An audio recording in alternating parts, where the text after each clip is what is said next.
It looks like we're live.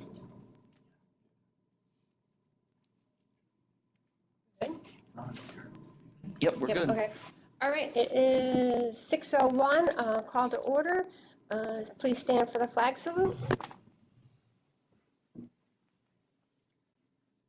I pledge allegiance to the flag Of the United States of America and to the republic for which it stands, one nation, under God, indivisible, with liberty and justice for all. All right. In accordance with Section 5 of the Open Public Meetings Act, Chapter 231, 1975, this public body, the Board of Education, hereby announces that the New Jersey Herald and the Daily Record have been notified by email that this Board of Education regular meeting will take place at 7 p.m. following the executive session in Room 21, which starts at 6 p.m. on November 24th, 2025 at the Hopatcong Board of Education Board Meeting Room in the Administration Building. Matt, will you please do roll call? Sure, absolutely. Dr. Capella. Present. Mr. Davio. Present. Mrs. Schramm. Present. Mr. Chaffee. Present. Mr. DeStefano is absent. Mrs. Palacina. Here. Mr. Citrich. Here. Ms. Goulan is absent. And Ms. Falcone-Schubert. Here. All right, do I hear a motion to go into executive session? I'll make it. I'll second. Okay, on the motion by Mr. Chaffee, seconded by Mr. Davio. Dr. Capella. Yes. Mr. Davio. Yes. Ms. Schramm. Yes. Mr. Chaffee. Yes. Mr. DeStefano is absent. Ms. Palacina. Yes. Mr. Citrich. Yes. Ms. Goulan is absent. And Ms. Falcone-Schubert. Yes. Okay. All right, we're now going to head into executive session, and we'll return at 7 p.m.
Okay, we are back live, All right, 7 p.m. can I hear a motion to reconvene? All you. Okay. Motion by Ms. Schramm, second by Mr. Chaffee. Dr. Capello? Yes. Mr. Davia? Yes. Schramm? Yes. Mr. Chaffee? Yes. Mr. DeStefano is not here. Ms. Palacena? Yes. Mr. Citrich? Yes. Mrs. Goulan? Yes. And Mrs. Falcone Schubert? Yes. Thank you. All right, number 6, approval of the minutes. Can I have a motion to approve the minutes from the October 27th regular meeting and executive meeting? I'll make it. Second. Okay, so motion by Dr. Capello, second by Ms. Schramm. Dr. Capello? Yes. Mr. Davia? Yes. Ms. Schramm? Yes. Mr. Chaffee? Yes. Mr. Stefano is absent. Ms. Palacena? Yes. Mr. Citrich? I abstain. Pardon, Mr. Citrich? I abstain. Ms. Goulan? Let's abstain. And Ms. Falcone Schubert? Yes. Okay. All right, number 7, superintendent's report and the HIB report. Take it away, Matt. All right, so I'm subbing in for Mr. Hallenbeck today. Hopefully I'm doing an okay job so far. So the first thing I'm going to do is open it up to our student representatives. We have Natalia Gerana-Roman, Reagan Gravatt, and Lily Ann Zinsley. Take it away, ladies. I'll go first. So on November 12th, we had 8 students perform at the Sussex County Honors Band. It was a great concert. It's my 3rd year doing it, and I think it was, Miss Nikki told me it was the best one she's been to out of all 3 of us. The best. Today, Mrs. Marscovetti, our new high school band director and middle school band director, started. She is amazing. It was our first time during this school year playing with an actual director, unless you're a kid that did the honors band or that does any other group that we worked over the summer with marching band. For our 8th graders and our freshmen, or even any upperclassmen, I think it was a lot of kids' first time playing with the director since June, right? Yes. Yeah, June. I think it's for you, yeah. That's a long time to go without playing an actual director. I mean, it was Dominic Amella, Ashlyn Levin, and Natalie Label ran it over the past 3 months, and they did a great job, but it was really amazing to have a director. The Holiday Ensemble, which we will be doing, will possibly be doing 3 events as of right now. The plan is to perform for WSUS again, which asked us to perform, and they love having us. December 3rd for the high school tree lighting, and December 6th for the town tree lighting. And on the same day as the town tree lighting, we have a handful of students that will audition for the North Jersey area band. So I believe New Jersey is split into, it's like the top third of New Jersey, smaller than that, like maybe 2/3 of the top third of New Jersey. We have kids audition, and usually we have a great turnout, and the kids are really excited. And then lastly, NHS and NJHS held our annual Thanksgiving food drive. It was amazing. We were able to provide a ton of food, a box about this big, and also a bag of food for 13 families. And I'd like to thank Mrs. Schramm, who, with the amount of donation she gave me, it was probably enough to feed the entire family. So, Oh. thank you. I'll go next. Winter sports have all officially started today. So basketball, wrestling, ice hockey, bowling, competition cheers started. The tree lighting ceremony, like Natalia said, is on December 3rd at 5 to 7 p.m. in the high school cafeteria. There's going to be hot chocolate, probably some cookies, desserts. The basketball rec showcase is December 12th at 5:30. It'll be the high school students play basketball, and the rec department gets together and they do a little showcase. It's really fun. There's competitions, merchandise you can purchase, and 50/50 raffles. The esports are 4 times state champs in Super Smash Bros. They competed on Saturday and won. So that's really great for school spirit, and really just cool that we won 4 times in a row, I believe. And then the holiday fundraiser for class of 2028 has started. I'd like to thank all the businesses who have already donated for us. And then the cornhole tournament was on November 14th for class of 2028. We'd also like to thank anyone who donated a gift card for the cornhole tournament for anyone who won. Thank All right, and I'll go last. So this past weekend, we had our high school play, Arsenic and Old Lace. I was a part of it. It was a really fun experience. All 4 shows went very well from what I've heard and from what I saw from backstage. Everything ran pretty smoothly, and we got a very decent turnout with the audience. Speaking of the drama club, our musical will be Mamma Mia. It'll be in the spring, I believe April 16th through the 19th.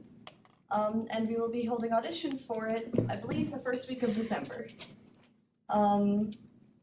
Also in December, we will have the pep rally. The winter pep rally will be December 16th. The school-wide student council is currently working on it. We're going to figure out which events we're going to do, and we're going to recognize all of the winter sports there. Also that same day will be the rock, paper, scissors tournament, which we did last year for the first time, and all of the students seemed to really love it. I know I had a great time. So we are planning on doing that again this year, and it will be on the same day of the pep rally, so the winner will be announced at the end of the day at the pep rally. The school-wide student council will also be selling pizza this Wednesday after school. It'll be like a half day, so it'll be just around lunchtime. So we'll be selling pizza for $3 a slice as a fundraiser so that we can do more fun events for the school and for the students. Lastly, our competition cheer team, which I am a part of, has qualified at regionals for nationals. We're going to Florida, and we came in first out of 7 in our division. So we're very proud of that. That's great, excellent. And it's great to hear about all the awesome achievements at the high school. I also want to recognize the high school drama club again for the performance this weekend. I want to recognize our high school students of the marking period, our HMS students of the month, and also listed this evening for recognition are our AP scholars and our students who passed the state cosmetology exam last year. So we'll be honoring them this evening as well. That being said, I also want to, she works for the Sussex County Co-op, but she's been a big part of everyone's lives here in Hopatcong for a very long time. Joan Marshall will be retiring this evening after serving the district for 26 years of dedicated service. So I just wanted to make sure that I recognized her when she retires very soon. That being said, now we have a presentation from Nivisaccia. It's our audit presentation for the year. I'm going to hand it over to Mr. Ray Serenelli, who is going to present the audit findings for this year. So, good evening, everybody. I'm Ray Serenelli. Some of you are familiar, some of you I'm not familiar with. So, I'm the auditor for the district. So tonight, I put a hand up out for all of you. We'll go through the financial statements. So what we have right now is a draft of the financial statements. So what you have in front of you will not change, but and we're working on finishing it. I thought we were going to be able to issue the audit today. What's happening right now is a little bit complicated, but you have what's called a federal single audit. So you get more than $750,000 in federal grants, which means you get a special audit. The federal government has not issued the compliance supplement for those grants. They've issued a draft, but not the final. So the federal government is saying we cannot issue the audits. The state is saying we don't care. We want you to issue the audits. So we finally, in the middle of last week, there was a broadcast that the state said yes, we want you to issue the audits with the federal part removed. So awesome for us. We get to do a lot of extra work for all of our clients. Yay. And remove that stuff, issue the audits, and then when that is done, we'll issue a separate federal single audit. So while the information in front of you and the audit is still in a draft format, the information that you're looking at will not change. So the financial statements on a budgetary basis, which is what we look at, which is what your decisions reflect, and the budget that you produce, and the actual things that happen to that budget are all finalized, done, and I'm able to present them to you. Most likely the audit will be issued tomorrow. So draft tonight, issue tomorrow, but that's kind of where we're at. So let's talk about the schedule in front of you. What you have in front of you is an income statement. So revenues on the first page, about 10 pages of expenses behind that, and then on the final page, the fund balance. The fund balance is very similar to what retained earnings would be in a business. It's what's left over at the end of the day once you pay out all of your expenses. So kind of like a very good indicator of your financial health as a district. So, and this is on the budgetary basis. I present this to you because there are schedules on a gap basis, there are schedules on a district-wide basis. They all have a lot of complicated information in them that I love to look at, but for somebody who's just trying to make decisions on the everyday needs of the district, this is the best thing to look at. So on the first page, we'll go over the revenues a little bit. So the way it's presented is with the budget in the original budget and final budget kind of compared there in the first three columns, the actual, so that's what actually happened, and then the variance to actual in the far right-hand column. So on the revenue side, when you have higher collections than what you budgeted, that helps your fund balance increase, which is a good thing. On the expense side, same thing. If you spend less than you budgeted, that's also good for the fund balance. So we see here, for the most part, in the right-hand column, you'll see positives, which means you're budgeting appropriately for what revenues you anticipate.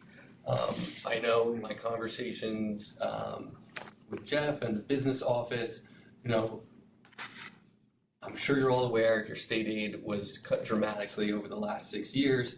And so as he continues to try and balance the budget, he is very aggressive on his revenues to try and help balance the budget and meet the needs of the budget. So I know we've talked about rents and royalties, what we're budgeting there, what he projects for that, and he does really push the limit on that. So he did have a shortfall this year. In the grand scheme of things, a lot of the other revenues picked up for that shortfall, which is a good thing. So the business office, is continuing to look for new revenues and different ways to bring revenue into the district, and is aggressive in budgeting for them to try and continue to have a balanced budget. So that's your local revenues. Obviously, your largest revenue is your tax levy. Obviously a pretty big change there. We had a referendum last year to approve an increase in the tax levy above the 2% that's normal. A lot of that is going to go towards paying back the bond that was issued this year. So I'll talk a little bit more about that as we get towards the fund balance and talk about how that's all going to work. It's a little bit complicated and definitely a little bit unique. So those are your local revenues. Your state revenues are dictated by a funding formula, which, as we just talked about, was really pretty severely decreased over a number of years. At this point, there are no further decreases. I know we see that the extraordinary aid was slightly over budgeted, I'll call it. So the revenue wasn't what was budgeted for. And that is because the state did not fully fund that program. So what was budgeted for kind of was in line with what was received in the past. However, all districts didn't receive what was their full funding for the year. So a little bit of a reduction there. Not unique to Hopatcong that there was a shortfall in that revenue. On the following page, there's also a federal revenue, which has a slight shortfall as well. That program was also not fully funded by the federal government. I don't think there was a single district that I've looked at this year that had a positive outcome in that federal revenue. So, overall, when I look at the revenues, I think, there's a lot of things that are good. We're pursuing new revenues, continuing to try and get revenue in most cases, not really overly relying on that revenue, but definitely being aggressive in the budget to try and continue to balance the budget as, expenses continue to increase. Any questions on the revenues? TPAF? Yeah. I never saw. Always a fun one to explain. Yeah. So that did not, those funds did not actually come through the district. What that is at the teacher's pension fund is fully funded by the state of New Jersey. And so they make a contributions a contribution in the billions of dollars range. And, according to the technical accounting standards, because they're making that contribution on behalf of the employees who are employed here, not just here, but in every district, they say that an actuary has to calculate what your portion of that $1 billion contribution is. And because it's on your behalf, it has to show up in your financial statements. So in this case, it shows up as a revenue. That revenue, it's not like they cut you a check for $4 million and then you paid it back to the pension fund. They cut the check directly to the pension fund, and then somebody super smart comes along and says, of that money, this was Hopatcong. And there's a huge long report that details every single district and shows those amounts. So you'll see them as a revenue here. When we get down towards the bottom of the expenses, you'll also see them as an unbudgeted expense. So I would say I get that question at every single presentation that I do.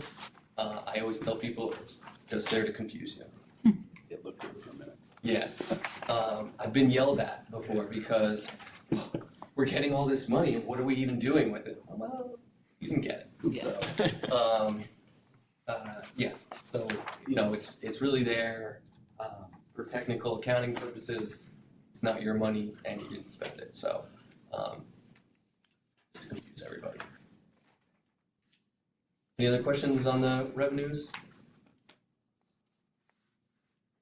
So I don't normally spend a lot of time going over, there's 10 pages of expenses, which are highly detailed for all the different places and ways that a district can spend money. You have your regular education, special education, extracurricular activities, nursing. What I do when I look at those pages, I look at, what are your budget goals and do you have a balanced budget? So, financially, you don't want to budget to zero. So you don't want to see zeros in those far right columns.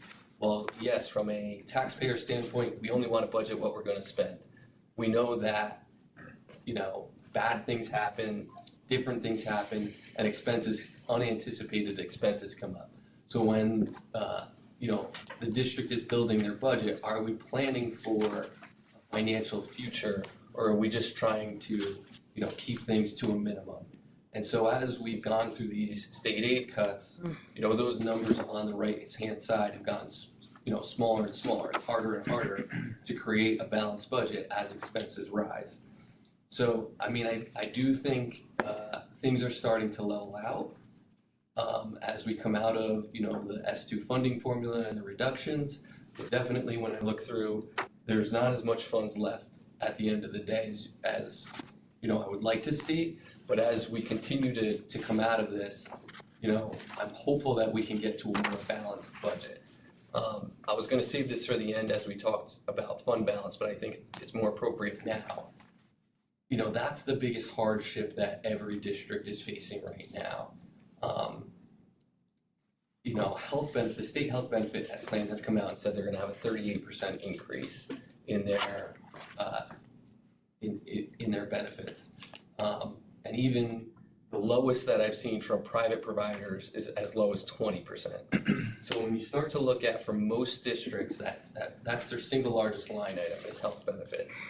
And at those increased rates, for most people, their 2% tax increase is pretty much the same number.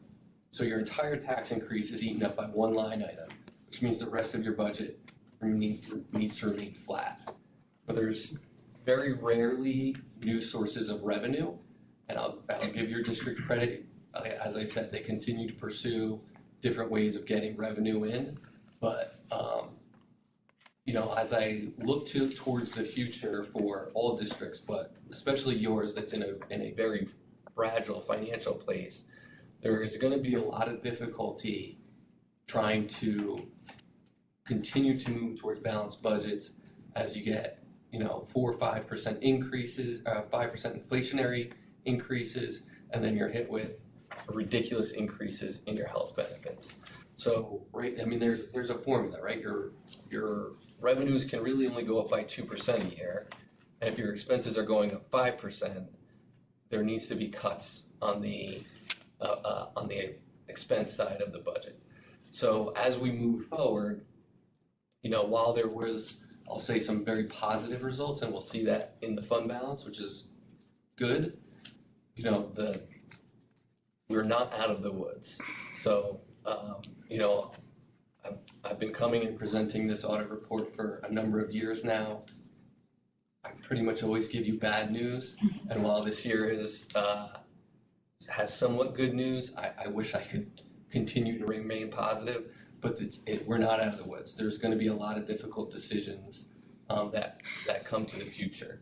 The good news is that through this year, the financials are fairly stable. The budget that was created was balanced. There's not an over-reliance on revenue. There's not an over-reliance on fund balance. So, those things weren't there in the past 5 years, which they were in this year. I just don't want to give you false hope that we made it, it's through, and we have a really positive future looking forward. I mean, there's still a lot of difficulty ahead in trying to produce balanced budgets. And that's not just a Hopatcong thing. That is, across all districts, everybody's experiencing, higher than normal inflation, and, only being able to increase your taxes 2% means the equation does not balance. So, I just want to put that out there. Are there any questions on that? So we'll talk, if we look at page, start on page 10 of 11.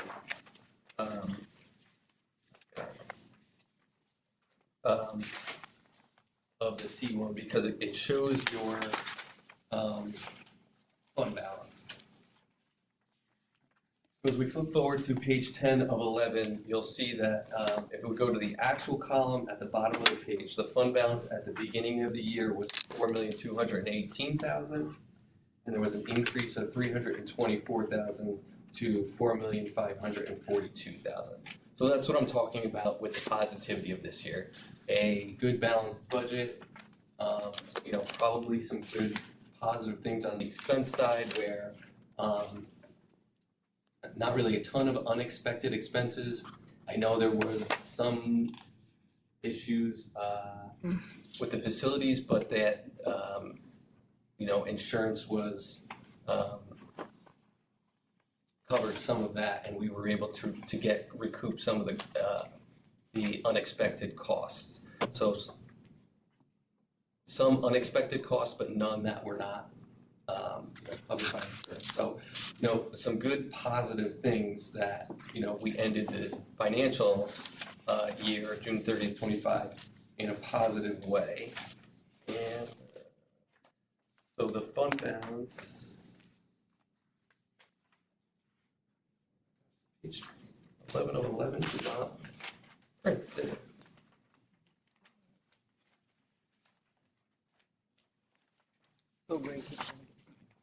This thing, that was before. Crazy. Sorry about that. Hold on a second.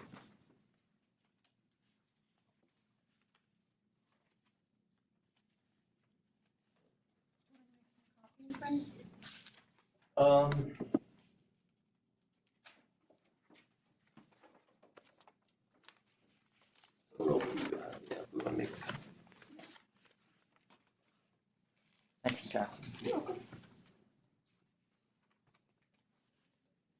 Yeah.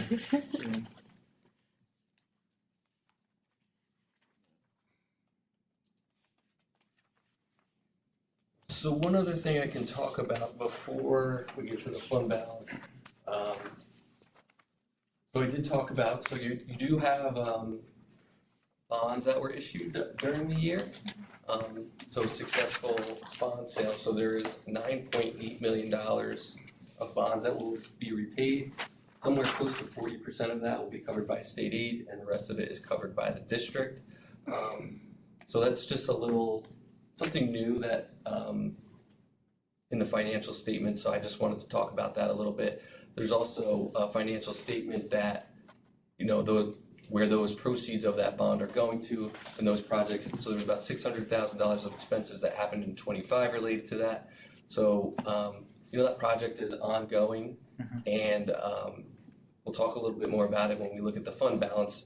But just one thing I wanted to touch on, because I know that was a pretty big undertaking to try and get that project off the ground, and also, pretty important to the facilities of the district going forward to try and, spruce things up a little bit. I'll also, on the very last page, talk about the recommendation. So there was one recommendation, which was related to the fixed assets.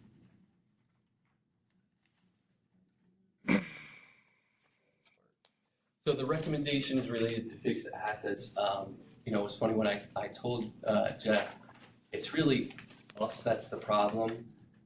And when I say us, I mean the industry, and the way the fixed assets are presented are on a historical cost basis. And the fixed assets company, they provide information to you, for insurance proceeds purposes, which is very important. So the way the industry handles it is the fixed assets are reported at historical cost, and the fixed assets companies don't always pay attention to the historical value. So they don't always provide updates on historical values. So Jeff and I were talking, and he's going to continue to pursue the fixed asset company to make sure that we're getting correct information. It's important to the presentation of the financial statements. It's important to the standards, maybe not all the most important things to the general public. So, I write the report based on the standard, which unfortunately says things have to be reported at historical and updated at historical cost. So we're working through that issue as we move forward.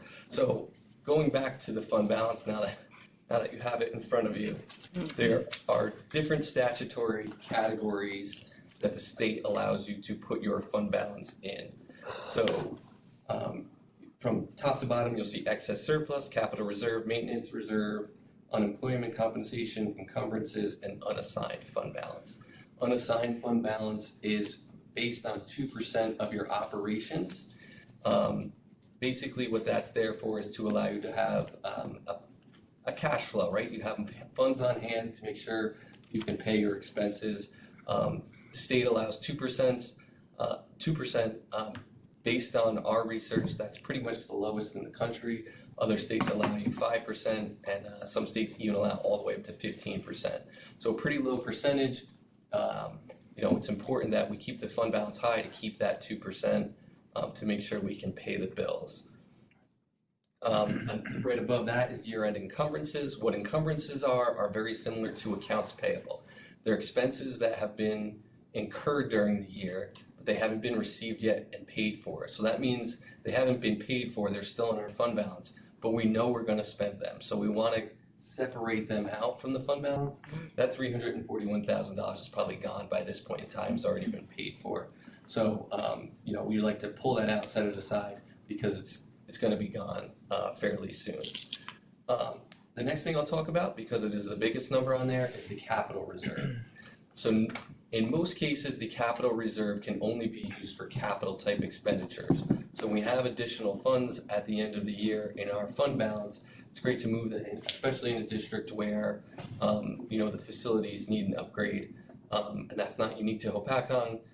Our portion of the state of New Jersey, was developed, a lot of the schools were developed from anywhere from the 20s to the 50s. At this point in time, those facilities are starting to fail, and we're seeing a lot of places where the facilities need an upgrade. So very important to have a capital reserve, because those funds can be used for future capital projects. What's unique about those funds as well is they can be used to pay for your debt related to capital projects as well. So what happened was, when the referendum occurred and we increased what our tax levy was, a lot of those monies that are now being put into the operating budget, as they fall out of the operating budget as unspent funds, they're being moved into the capital reserve and the capital reserve is paying for the debt service on those funds. So that is a little bit unique. A lot of times when a town has a referendum, they move that into what's called a debt service fund. So you have your regular tax in this operating fund, and then a separate debt service tax. The way that Jeff had designed this referendum was that this operating tax increase was going to run through the operation and then move over to pay the debt service. So, albeit a tax increase as it was, it's not a separate tax that is now, you're getting increases on your operating tax and increases on your debt service tax. There's one tax levy that's being used for both the operation and then being transferred into this capital reserve to be used for debt service. That is a little bit unique, but so that's why that fund balance is so high, is because as you'll see on those debt service schedules, there's going to be some payments coming up. I think the next payment to be made is about $1.3 million. So even though that $3.2 million looks pretty high, we're going to try and keep it high so that as we move through this amortization of this bond, we can continue to pay that off. Then we have what's called excess surplus, and I think that's one of the good things as we're moving forward. Some of the fund balance, as we move through the funding cuts, the fund balance was being used in the form of excess surplus to try and help balance the budget. At this point in time, you'll see that there's excess surplus reserved for 25-26, but there's none reserved for 26-27. So essentially, we've moved off of utilizing our own fund balance to continue to balance the budget. So there should be no further holes in future budgets for relying on our own fund balance, right? So basically, you have a revenue. If we don't have enough fund balance to move into excess surplus, then that money is gone in the next budget. So that's a nice positive as we move into next year. We're not going to see a huge revenue hole. The problem that we're seeing as we move into the next budget year is that the expenses are just increasing so dramatically that our revenues can't keep up. So I think, as I said, a lot of positives out of this year, which is nice for me to report, and I wish I could just leave it at that, but I wouldn't be doing my job if I didn't try and give you some type of outlook on the difficulties of future budgets. That's my whole presentation. Okay. I apologize that the one page got missed, and I did that for you. Is there any questions related to what I talked about?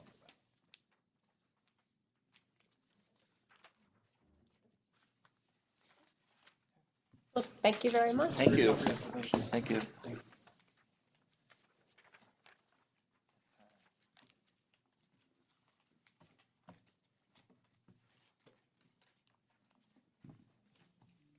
So also slated for approval tonight is the adoption of the 25-26 budget calendar. That development is already beginning, but essentially we work toward getting certain things done every month so we can present a preliminary budget in March with a final vote in April. And we also are going to approve the second reading and final approval of the HIB report. With that. Motion to approve 7A through 7C, please. I'll make it. I'll second. Okay. Motion by Mr. Chaffee, seconded by Dr. Capello. Dr. Capello. Yes. Mr. Davio. Yes. Mrs. Schramm. Yes. Mr. Chaffee. Yes. Mr. DiStefano is absent. Mrs. Palacina. Yes. Mr. Citrich. Yes to 7A and B, abstain from 7C. Mrs. Goulan. Yes. And Mrs. Falcone Schubert. Yes. Okay, very good. All right, moving along. Number 8, acknowledgements and correspondence. I think this is the best part of the night. Congratulations to the following students who were chosen as Hopatcong High School Students of the Month Market Period for their outstanding performance in Market Period 1 2025. Grade 8, Sophia Rodriguez. Honorable mention to Natalie Garrity, Charlotte Carey, and Olivia Eggenberger. Grade 9 is Dade Derrig. Grade 10 is Ella Monopole.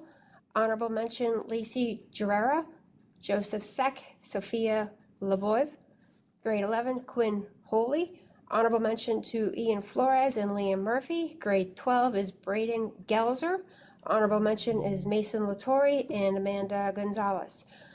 Congratulations to the following students who were chosen as Hopatcong Middle School Students of the Month for their outstanding performance in October of 2025. Grade 5 is Jack Dowling and Eliana Martinez. Grade 6 is Lauren Chavez. Grade 7 is Bradley Boswell. Congratulations to the following Hopatcong High School students for their outstanding performance in advanced placement examinations. AP Scholar Dominic Amella, Katie Golgan, Juan Duque Martinez, Amanda Gonzalez, Kian Simpson, Holy Chloe, Ashley Mower. AP Scholar with Honor is Natalie Leboev. AP Scholar with Distinction, Mason Latore, Giovanni Cespedes, Patrick Comerford, and Megan Hazinski.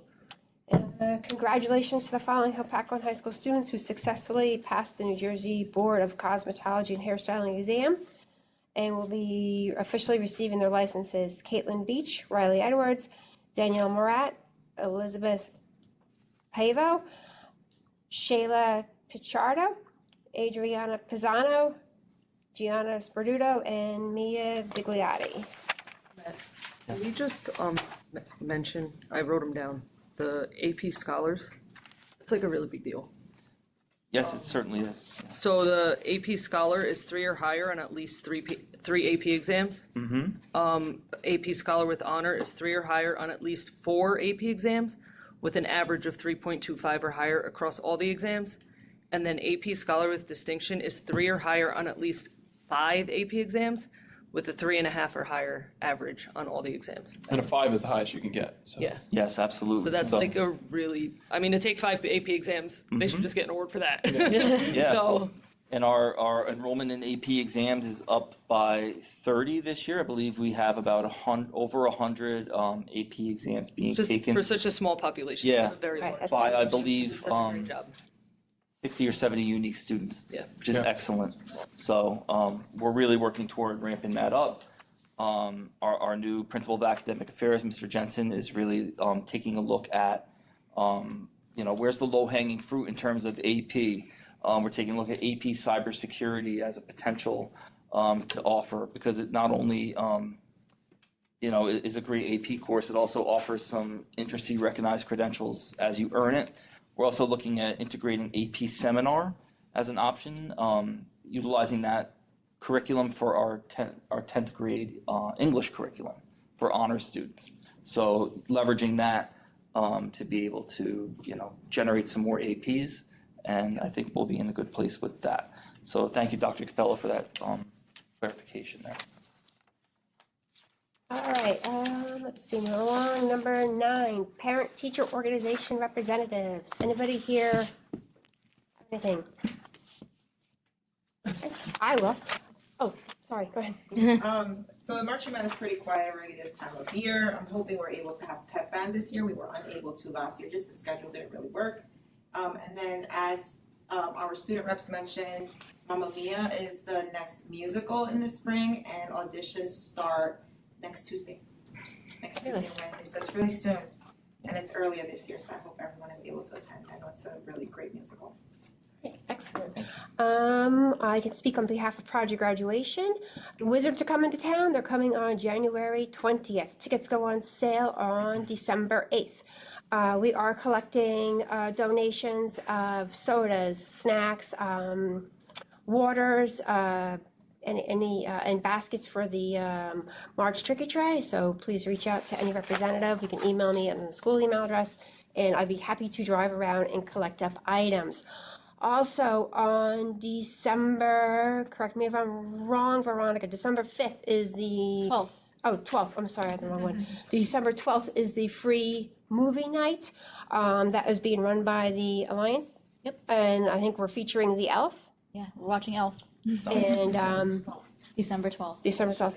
Yeah. And project graduation is piggybacking on that, and we're going to be selling some concession, and we are going to be having characters for picture taking.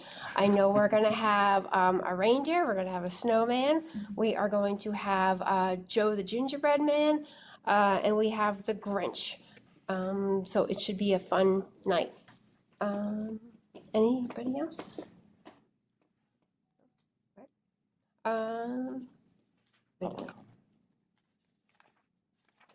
Nope, I lost my track, going backwards. Okay, public comment. Is there anybody on the list? No? Okay. Did anybody want to talk who did not? Jen?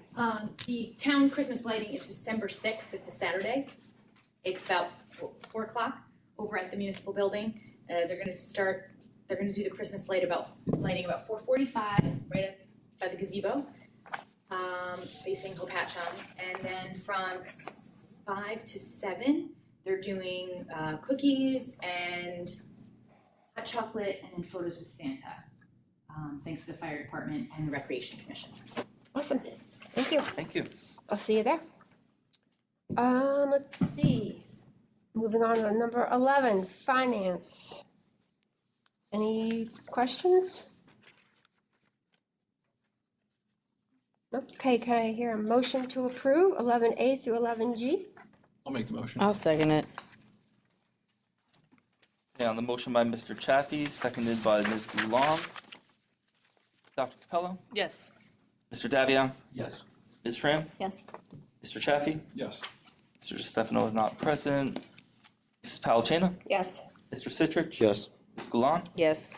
And Mrs. Falcone Schubert? Yes. Okay. All right, On to personnel. Looking at all right, number 12, A approval through F. of A through L. Do I hear a motion? I'll make it. Second.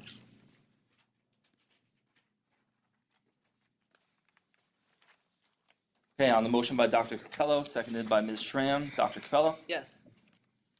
Mr. Davia? Ms. Schramm? Yes. Mr. Chaffee? Yes. Mrs. Palacina? Yes. Mr. Citrich? Yes. Goulam? Yes. Mrs. Falcone Schubert? Yes, I just abstain on H. Okay. All right, number 13, policy and regulations. Motion to approve 13A through B. I'll make it. I'll second. Okay, on the motion by Mr. Chaffee, seconded by Dr. Capello. Dr. Capello? Yes. Mr. Davia? Yes. Mrs. Schramm? Yes. Mr. Chaffee? Yes. Mrs. Palacina? Yes. Mr. Citrich? Yes to A, abstain on B. Mrs. Goulam? Yes. And Mrs. Falcone Schubert? Yes. Okay. All right, moving on. 14, student and services. Motion to move 14A through 14B.